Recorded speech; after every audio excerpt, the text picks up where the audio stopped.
It is 6:49. We're showing you a live look outside on this wet Wednesday morning here in East Tennessee. This is a live view from Pigeon Forge. Those streets are quite a mess across our area. But first, we do want to get right to Chief Meteorologist Heather Haley with the latest in that first alert forecast. Good morning, Heather. Good morning. Yeah, the good news is everything's wet because we had widespread rain. That is not the case anymore. So the key here, though, is we're not done with rain, but it is not widespread. Even on this loop, you can see, in case it woke you up early, middle of the night, 3-4 a.m. for many of you, that's middle of the night. That's when we had widespread rain. Now, we still have a pocket of good moderate rain here, kind of soaking parts of Sevier County, Cott County to Jefferson County. And again, we still have some pockets of rain lifting up into our area. Good rumble of thunder. These are moving east-northeast at about 50 miles per hour. So we're going to drag that rain into really Cumberland County to Roane County over the next hour.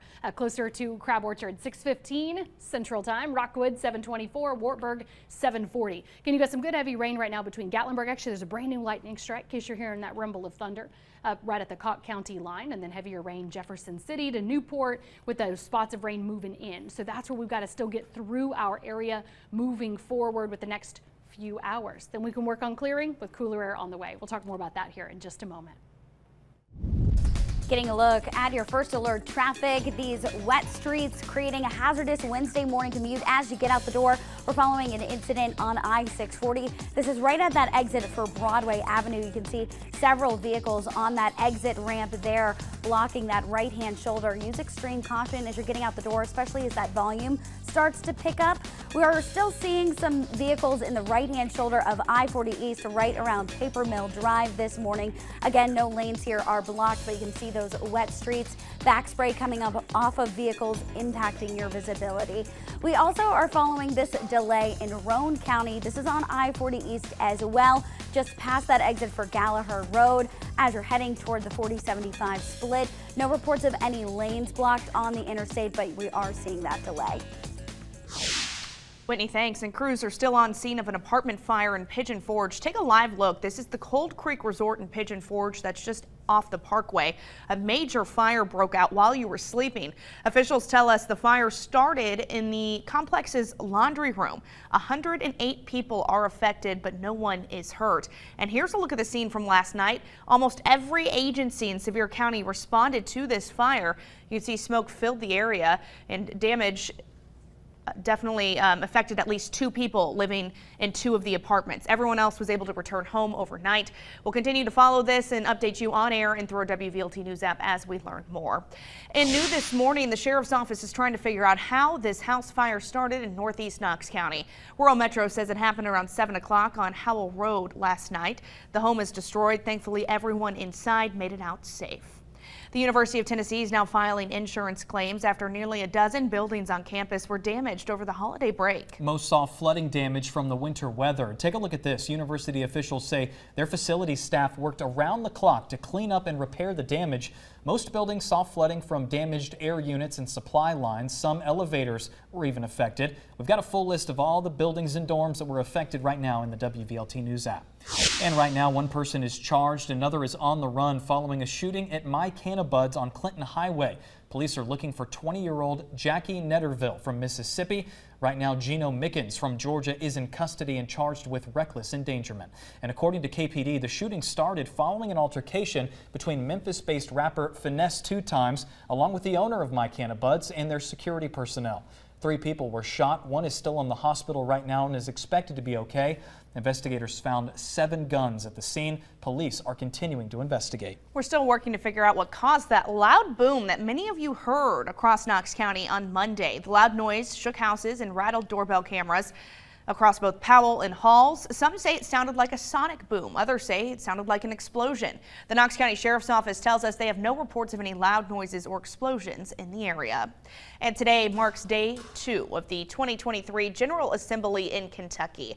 The first day started with lawmakers in the House filing a bill reducing the state's income tax. The legislature will meet until Friday this week and adjourn until early February, but must be done by midnight on March 30th. Governor Andy Beshear will lay out his priorities for the legislature during tonight's State of the Commonwealth address.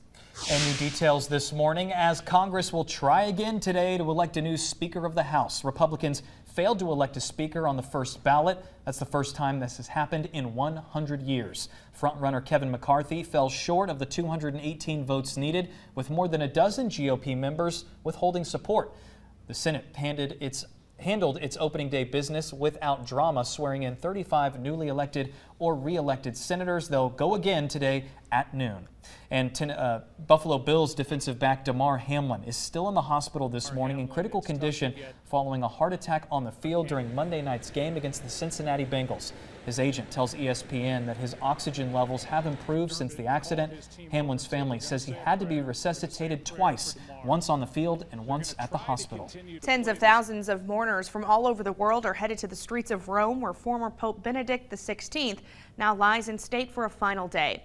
Vatican police say they expect tens of thousands of people to be present at tomorrow's funeral mass. The White House confirmed that U.S. Ambassador to the Vatican, Joe Donnelly, will be there to represent the country. Here in Knoxville, Bishop Sticca will be celebrating a memorial mass for Pope Benedict tonight at 7 o'clock. That service will be at Sacred Heart on North Shore Drive in West Knoxville. If you can't make it, the mass will be streamed live on the cathedral's YouTube page. And the Mega Millions jackpot closing in on $1 billion. No one won last night's drawing. The grand total now sits at $940 million. The cash option, a measly $483 million. Next drawing is Friday night at 11 o'clock. And WVLT is proud to be your official station of the Vols. The Tennessee basketball team dominating Mississippi State last night, cruising to a 87-53 win inside Thompson-Boling Arena. Next up, a trip on to Columbia to take on South Carolina. Tip-off is Saturday afternoon at 3:30 on the SEC Network.